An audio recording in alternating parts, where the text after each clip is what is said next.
waxaa la isweydiinayaa maxaa dhallinyaradeenna soo tahriibinaya maanta waxaan leeyahay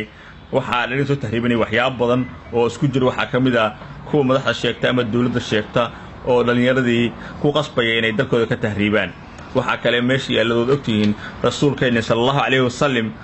nabiga maxamed waa la sixray waxaana sixray cadow sixirkan waa wax jira waxaan helay xog la yaab leh oo ku saabsan sida qolooyinka xabashida ah ay dadkeena u sixrayaan haddii aad aragteen walaalayaal waxaa jira dad wareega oo la yiraahdo bedel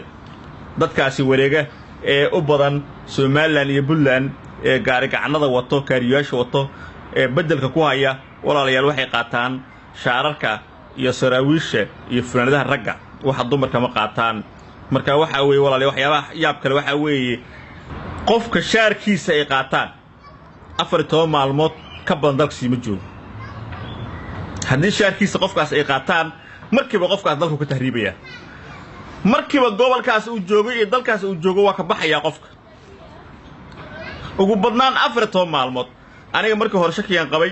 waxaan u malay jiray qolooyinka ma taqaanaa inay yihiin nabad sugidda oo waxaan fiiri jiray waxaan dhihi jiray waa nabad sugid weyn yihiin runtii nabad sugidda iyo sirdoonka Itoobiyaanka waxaan dhihi jiray waa halis nimankan dadka shaatiyaashooda ay qaadanayaan iyo funaanadahooda DNA-da ay ka baaranayaan dhihi jiray qaabkaas ayaan u haystay oo fikrad noocaas oo muqaabaraadkan ka haystay laakiin waxa la ii sheegay in saas aysan ahayn oo ay isticmaalaan wax tafaafula ama sixira ragga funaanadahooda iyo shaarkooda saraawiishooda waxa kale oo aan xog ku helay oo iga yaabiyay oo maskaxdayda ka weyn in walaalayaal la yiri waxa lagu dugay ayaa la dugay inta la qodo nool ayaa waxa la geliyay Berbera oo waxa la geliyay Boosaaso oo waxa la geliyay Kismaayo oo waxa la geliyay meesha la yiraahdo ma taqaanaa Baydhabo ay Itoobiyaanka geliyeen waxa kale la ii sheegay waxa weey walaalayaal in badda la Boosaaso iyo badda Berbera ay timo iyo wax sixir oo quraafaada ay mar walba geliyaan ay maalin kasto jumca ay ku aasaan ama ay ku dhex ridaan marka waxaan leeyahay waxaas waxa looga bixi karaa idinkoo quraan aqriya Soomaalidu waxay ku badbaadaan way wada muslima quraanka lagu badbaadaa bishii soonqaadkana way timid qof kasta oo Soomaali waxaan leeyahay walaalayaal in Ilaahay cadowga naga qabto in Ilaahay sixirka iyo tafaafulka oo dhinac mariyo ma inta lagu jiro bishar barakaysan ee Ramadaan qof kasta quraan ha akhriyo qofka caamiga sida anigana qolu iqlaaska ama qolu wallaha qolu cudur faraqa iyo qolu binaaska